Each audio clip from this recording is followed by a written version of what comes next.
दोस्तों, नमो बुद्धाय, जय भीम। मेरा नाम सतीश बौद्ध है। फिर से एक छोटी सी कहानी लेकर आपके बीच में उपस्थित हुआ।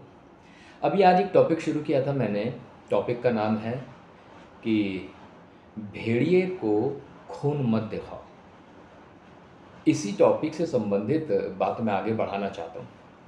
हुआ क्या, एक पेड़ पर ढेर सारे कबूतर रहते थे, अलग अलग रंगों के कबूतर।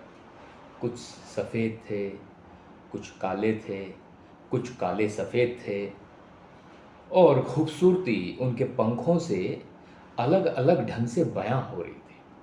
सभी मिलजुल के रहते थे, खुशी खुशी रहते थे। काफ़ी समय से एक बिल्ली की नज़र उन कबूतरों की एकता के ऊपर थी।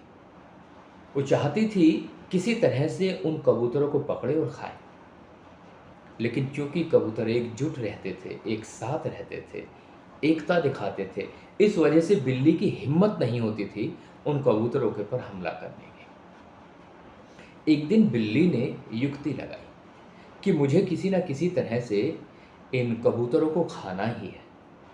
तो क्या किया जाए?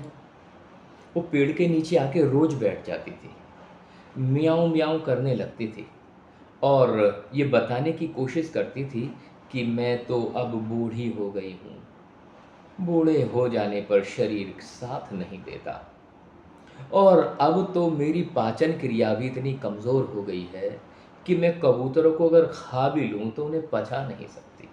अब बस न जाने कब बुलावा आ जाए, और अब तो बस मुझे धीरे धीरे वक्त ही काटना है, इससे ज़्यादा क्या करना है। ये वाली बात वो कबूतरों को सुना रही थी। कबूतर सुन रहे थे, परंतु अभी भी वो सतर्क थे। कई बार बिल्ली ने नोट किया कि जो कबूतर हैं वो आपस में छोटी मोटी चीज़ को लेकर के आपस में कई बार झगड़ा कर लेते थे। केवल इसी बात पे झगड़ा हो जाता था कि मैं तुमसे ज़्यादा सुंदर हूँ, मेरे पंख तुमसे ज़्यादा बेहतर हैं, मैं ही इन कबूतरों के झुंड का नेतृत्व कर सकता हूँ। तो ये भावनाएं उन कबूतरों में पैदा हो रही थी। अब इस भावना को पहचान लिया बिल्ली ने। जब बिल्ली ने ये पहचान लिया कि कबूतरों में आपस में नेतृत्व को लेकर के फूट पड़ी हुई है, जब बिल्ली ने ये पहचान लिया कि कबूतरों में आपस में अपने आप को दूसरे से बेहतर दिखाने की प्रतियोगिता चल रही है, तो बिल्ली ने कबूतरों के कान भरने शुरू कर दिए। किसी कबूतर से कहा, देख रहा है तू कितना सुंदर है, तेरे पंख कितने अच्छे हैं, उसके बावजूद भी ये झुंड के जो बाकी कबूतर हैं ना, तुझे तवज्जो नहीं देते, तुझसे नफरत करते हैं। तो उसके मन में उधारणा पैदा की। ऐसे ही किसी अन्य कबूतर से कुछ और कहा। अब कबूतरों में आपस में ठन गई। अब ये कबूतर एक दूसरे के प्रति ईर्ष्या, द्वेष और झगड़े की भावना रखने लगे। फिर जब ये लोग आपस में बट गए तो आपस की एकता धीरे धीरे समाप्त हो गई। अब बिल्ली को मौका मिल गया। बिल्ली धीरे से पेड़ के ऊपर चढ़ी, किसी एक कबूतर को दबोचा, उसे मारा, उसे खाया। तो दूसरे कबूतर ने कोई प्रतिक्रिया नहीं की। उसे लग रहा था मर गया तो मर गया, मुझे क्या लेना देना।